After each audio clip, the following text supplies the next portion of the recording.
नमस्कार मंडळी, मी Sam कोळे, Sam Safarnam blog YouTube चॅनलमध्ये तुमचं पुन्हा एकदा नव्या एपिसोडमध्ये स्वागत करतो. सो मंडळी, आलो आहे मी माझ्या कोकण नगरी येळमे गावात. सो गावी आल्यानंतर एक मला वेगळा अनुभव पाहायला मिळतोय, तो म्हणजे आपल्या येळमे गावात पवई पंचक्रोशी येळमे या पंचक्रोशी कबड्डीचे सामने ठेवण्यात आलेले. सामने आहेत 11 आणि 12 फेब्रुवारी येळणे या ठिकाणी. सो मंडळी, इथे आल्यानंतर एक वेगळा अनुभव आपल्याला ऐकायला मिळणार आहे, कारण की या आपल्या पवई पंचक्रोशीच्या माध्यमातून पहिल्यांदाच कबड्डीचे सामने भरवण्यात आलेले आहेत. सो आपण या मैदानाची पाहणी करूया, कशा पद्धतीने मैदान आहे. त्याचबरोबर या ठिकाणी जे मॅनेजमेंट टीम आहे त्याच्यासोबत बोलूया आणि हे कबड्डी सामने ठेवण्या पाठीमागचा उद्देश काय हे आपण त्यांच्या कडून ऐकून घेऊया. सो मंडळी, तुम्ही जाण्या अगोदर मी तुम्हाला एक आमंत्रण करतो, जर तुम्ही आपण दापोलीमध्ये राहत असाल तर या ठिकाणी आवर्जून कबड्डीचे सामने पाहायला या, कारण या सामन्यांमध्ये एक वेगळी चुरशीची गंमत आपल्याला पाहायला मिळेल. अनेक वेगवेगळे खेळाडू आपले वेगवेगळे कौशल्य दाखवण्याचा प्रयत्न करतात. त्याचबरोबर याच मैदानात खेळणारे खेळाडू कदाचित आपल्याला प्रो कबड्डीमध्येही आपल्याला पाहायला मिळतील. सो चला तर मंडळी, मी जास्त वेळ न घेता मी तुम्हाला या कमिटी मेंबर सोबत भेटवतो. त्यांचं म्हणणं काय आहे आणि कशा पद्धतीने नियोजन चालू आहे हे आपण आपल्या ब्लॉगच्या माध्यमातून पाहूया. तर मंडळी, तुम्ही जर चॅनल आपलं अजूनही सबस्क्राईब केलं नसेल तर लाईक शेअर सबस्क्राईब करून ठेवा. त्याचबरोबर सॅम सफरनाम ब्लॉग इंस्टाग्राम पेजला फॉलो करा. मंडळी, आपण आता भैरवनाथ प्रसन्न येळणे, माझ्या येळणे गावातील जे भैरवनाथ मंदिर आहे त्या मंदिराच्या पटांगणात आपण आता उभे आहोत. आणि इकडे जर आपण पाहिलं तर आपल्याला या ठिकाणी कबड्डीचं मॅचेस होणार या मैदानामध्ये. त्या कबड्डीच्या मॅचेसचं ग्राउंड बनवण्याचं काम इथे चालू आहे. अश्विन आहे, धडाधडीचे कार्यकर्ते. अश्विन, 11 आणि 12ला मॅचेस होणार आहेत ना, बरोबर? सो आता हे ग्राउंड बनवण्याची तयारी चालू आहे. इकडे भावेश आहे, अमोलदादा आहे, त्याच्यानंतर तिकडे मित्र आहे, इकडे सतीशदादा आहे आणि परत तिकडे लिमयदादा आहे ना, तो केदारदादा आहे. सो हा मंदिर आहे आपलं भैरवनाथाचं आणि याच मंदिरात आपल्याला कबड्डीचे अगदी चुरशीचे सामने पाहायला मिळतील. सो 11-12 तारखेला आपण सर्वांनी या ठिकाणी उपस्थिती लावा. एक वेगळा मंच आपल्या पवई पंचक्रोशी या पवई पंचक्रोशीने देण्याचं ठरवलं आहे. सो आपण सगळ्यांनी उपस्थित राहून या मैदानात कबड्डीच्या सामन्याचा आनंद घ्या. याच मैदानातून कदाचित आपल्याला प्रो कबड्डीमध्ये खेळणारेही खेळाडू आपल्याला पाहायला मिळतील. सो हा मंच होणं खूप गरजेचं होतं. सो या बऱ्याचशा आपल्या पंचक्रोशीमधल्या मंडळींनी मेहनत घेऊन हा मंच उभारण्याचा प्रयत्न चालू आहे. सो आपण त्यांच्यासोबत बोलूयात. आपल्याला इथे टीम मेंबर सतीशदादा आणि केदारदादा दोघेही काहीतरी नियोजन चाललं आहे, बरोबर? आता काय सांगशील, यावर्षीचं कसं नियोजन आहे, काय वेगळी कन्सेप्ट आहे यावर्षी, थोडक्यात काय सांगशील? आपण आपल्या पंचक्रोशीमध्ये या स्पर्धा आयोजित केलेल्या आहेत. प्रथमच पहिल्यांदाच आपण परिसरात या अशाच प्रकारच्या स्पर्धा आयोजित करतो आहे. क्रिकेटच्या स्पर्धा भरपूर होतात, पण कबड्डी एक वेगळं खेळ म्हणून आपण प्रमोट करतो आहे. त्यासाठी प्रयत्न चालू आहे. काय सांगशील सतीशदादा? एकदम प्रॉपर तयारी चालू आहे. हो, कारण या निवडणुकीच्या काळामध्ये आम्ही थोडीशी 8 दिवस मागे गेलेलो होतो.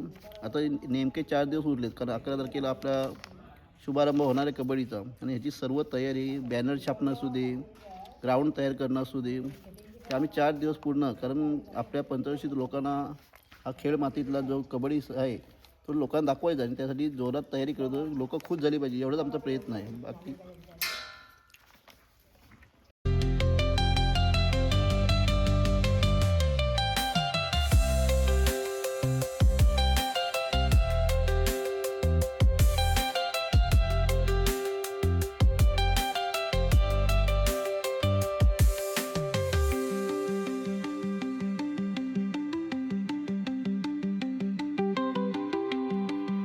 तर मंडळी, आपण इकडे पाहू शकतो अश्विन वळदकर, त्याच्यात दादा सतीशदादा, अमोलदादा, केदारदादा, भावेश हे या मैदानात जे सामने भरवण्यात आलेले कबड्डी त्याच्यासाठी खूप मेहनत करतात. दुपारच्या साधारण 1:30 ते 2 वाजलेत आणि खूप छान पद्धतीने मेहनत करतात. सो आपण त्यांच्यासोबत बोलूया, त्यांचं नियोजन कशा पद्धतीने आहे, हे सामने भरवण्यापाठीमागचा उद्देश काय आहे, काय सांगशील अमोलदादा?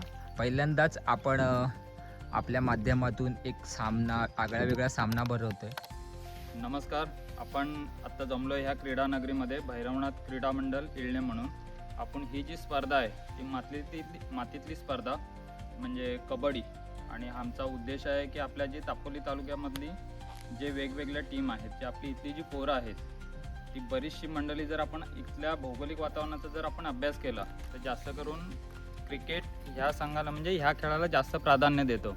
पण आम्ही एक ह्या पंचक्रोशीचा जर विचार केला तर इथे कधीही कबड्डी ही स्पर्धा झाली नव्हती आणि हा आमचा नव्याने एक असा म्हणजे वेगळा प्रयत्न आहे. वेगळा प्रयत्न आहे की आम्ही इथं कबड्डीच्या स्पर्धा भरवून जे आपलीच पोरं आपल्याच मातीत खेळून कशी मोठी होतील, त्यांचा नावलौकिक कसा होईल, हा आमचा पवई पंचक्रोशी सेवा संघाचा हा एक उद्दिष्ट आहे. आणि त्या अनुषंगाने आम्ही ह्या इथे कबड्डी स्पर्धा ज्या आहेत त्या आम्ही भरवलेल्या आहेत. आणि मूल उद्देश आमचा म्हणजे पवई पंचक्रोशी सेवा संघाचा मूल उद्देश हाच आहे. जर आता इथे यंग जनरेशन जर धरलात तर आम्ही आता हे 4-5 जण आहोत. म्हणजे आम्ही पूर्ण पंचक्रोशीच्या माध्यमातून नेमकीच तरुण मंडळी ती इथे स्थायिक आहे. तर आमचं या स्पर्धेमागचं एक उद्दिष्ट आहे की जी तरुण मंडळी मुंबईत किंवा अशा ठिकाणी आहे तर ती गावी राहून सुद्धा बरंच काही करू शकते. तर त्यांनी गावाची ओढ ही त्यांना लागली पाहिजे. तर ह्याच व्हिडिओ असेल किंवा इतर जे काय प्रसार माध्यमं असतील तर त्यांच्या माध्यमातून आमचं हेच उद्दिष्ट असेल की गावाची जी ओढ आणि जी नाल या कबड्डीशी कशी जुळलेली असते आणि ती आपली जी पोरं आहे ती भविष्यात कशी म्हणजे आता प्रो कबड्डी असेल किंवा इतर ज्या गोष्टी असतील तर त्या ठिकाणी म्हणजे इथून खेळून जाऊन आम्ही त्या मुलांना टी व्हीवरती असेल किंवा प्रो कबड्डी असेल अशा ठिकाणी आम्हाला पाहायची इच्छा आहे. म्हणून आम्ही त्या अनुषंगाने हा प्लॅटफॉर्म आम्ही उभा केलेला. पहिलाच वर्ष आहे, कसा आहे रिस्पॉन्स स्पर्धकांचा?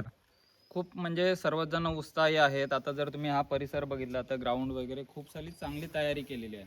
आणि ज्या स्पर्धक पण आहेत ज्या आपल्या म्हणजे आपल्याच पंचक्रोशीत म्हणजे गजानन संघर्ष केळशी असेल, त्याच्यानंतर सालदूरसारख्या टीम असतील, म्हणजे जय हनुमान अंजरला ताडाचे कोण, असे बऱ्याच जवळजवळच्या ज्या टीम आहेत. आणि यंग जनरेशन आपण म्हणजे लोकांमध्ये फिरत असल्यामुळं म्हणजे मुलांचा सहभाग याच्यामध्ये जास्त आहे. त्याच्यामुळं खूप चांगला प्रतिसाद आहे. प्रेक्षक वर्गानं काय आव्हान करशील की या 11-12ला आहे त्या सामन्यांबद्दल? प्रेक्षकांना आव्हान म्हणजे कबड्डी म्हटलं तर इकडचे प्रेक्षक एकदम म्हणजे तुफान गर्दी करतातच. आणि माझं तर ते आव्हान असेल की तुम्ही 11-12 तारखेला यावं आणि कबड्डीचा जो काय आनंद आहे ते म्हणजे अगदी मनमुराद लुटावा. एवढेच मी प्रेक्षकांना आनंद म्हणजे हे करेन. अमोलदा, शेवटचा प्रश्न, कबड्डी म्हणजे तुझ्यासाठी काय, एका शब्दात सांगायचं झालं तर? कबड्डी जर म्हटलं तर लाल मातीतला खेळ आहे आणि माझ्यासाठी तो अगदी जीवकी प्राण आहे. आणि आपण खेळतो आणि त्याच खेळामधून आपली एक ओळख निर्माण होते. म्हणून कबड्डी म्हणजे कबड्डी. बरोबर. चला तर मंडळी, आजचा एपिसोड आपण इकडेच थांबूया. पुन्हा एकदा भेटू नव्या एपिसोड मध्ये वेगळं काहीतरी पाहण्यासाठी. तोपर्यंत tata, bye bye, take care. सगळ्यांनी आपलं चॅनल सबस्क्राईब नक्की करा आणि इंस्टाग्राम पेजला फॉलो करा. Sam Safarnam blog.